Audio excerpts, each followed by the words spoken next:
What if I told you one man convinced some of the richest, smartest people in the world that nothing could go wrong? Not for a year, not for a decade, but for nearly 50 years. Billions of dollars were moving. People were getting guaranteed returns. Banks trusted him. Celebrities trusted him. Governments trusted him. Everyone thought they were completely safe. And then one morning in December 2008, it all collapsed. No warning, no escape, no second chances. This is the real story of Bernie Madoff, the man who pulled off the largest financial fraud in human history. $65 billion gone. And the most terrifying part, almost nobody saw it coming. Welcome back to Plain English Guide, where we break down real-life stories with real lessons you can actually use. Because sometimes the scariest stories aren't about violence or monsters, they're about trust, money, and the illusion of safety. Today's story is hard to believe because it actually happened. Let's get into it.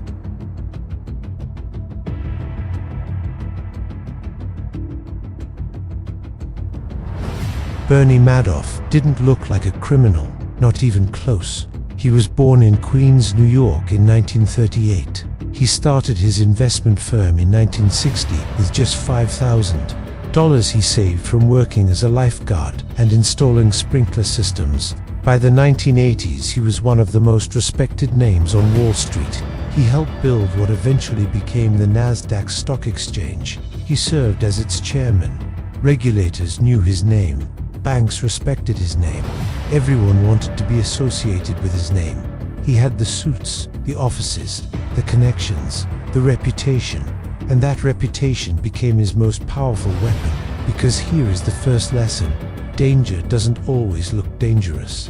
Sometimes it looks polished, professional, trustworthy. People weren't just investing in returns with Madoff, they were investing in reputation. And when people fully trust a reputation, they stop asking questions. And that is exactly when dishonest systems start to grow.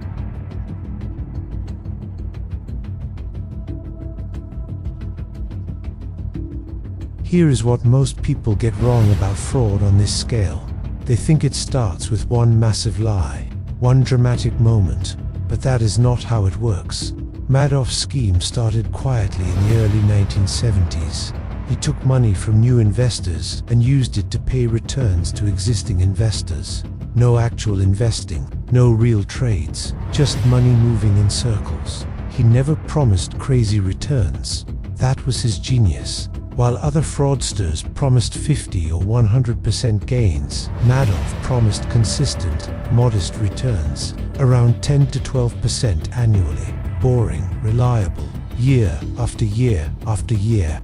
And that consistency made it feel completely real. Lesson 2: the most believable lies are the ones that don't try too hard.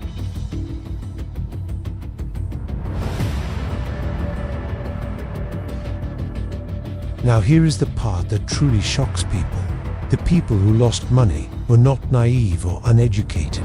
They were doctors, lawyers, Hollywood celebrities, Nobel Prize winners, major banks, and charities. Steven Spielberg lost money. Kevin Bacon lost money. Elie Wiesel, a Holocaust survivor and Nobel Peace Prize winner, lost his entire foundation's savings. $14 million. Gone. These were not gullible people. These were some of the most financially sophisticated institutions on the planet, and they all missed it. Why? Because when something feels safe, truly, consistently safe, people stop analyzing it. Lesson 3: the illusion of safety is the most dangerous trap. Because blind trust doesn't just cost money. Sometimes it costs everything.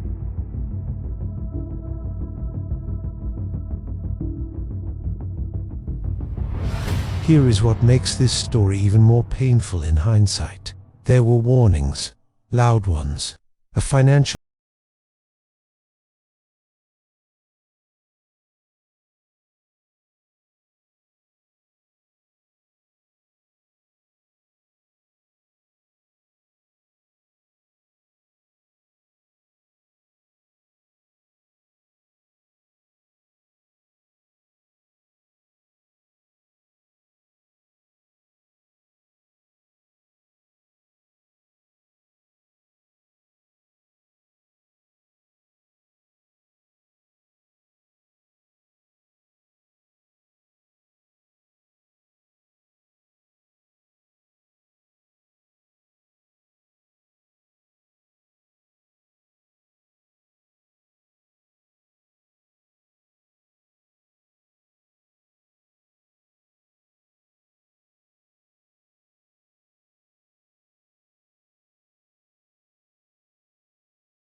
His son Mark died by suicide in 2010, exactly 2 years after the arrest.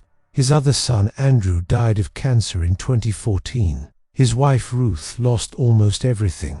The collapse didn't just destroy finances, it destroyed an entire family, and thousands of innocent victims who trusted the wrong man with their life savings. Bernie Madoff died in federal prison on April 14, 2021.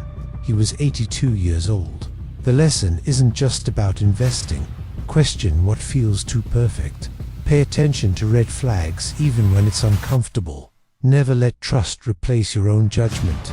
Hit subscribe for more real stories every Monday, Wednesday, and Friday. Plain English, no jargon, just the truth. See you Wednesday.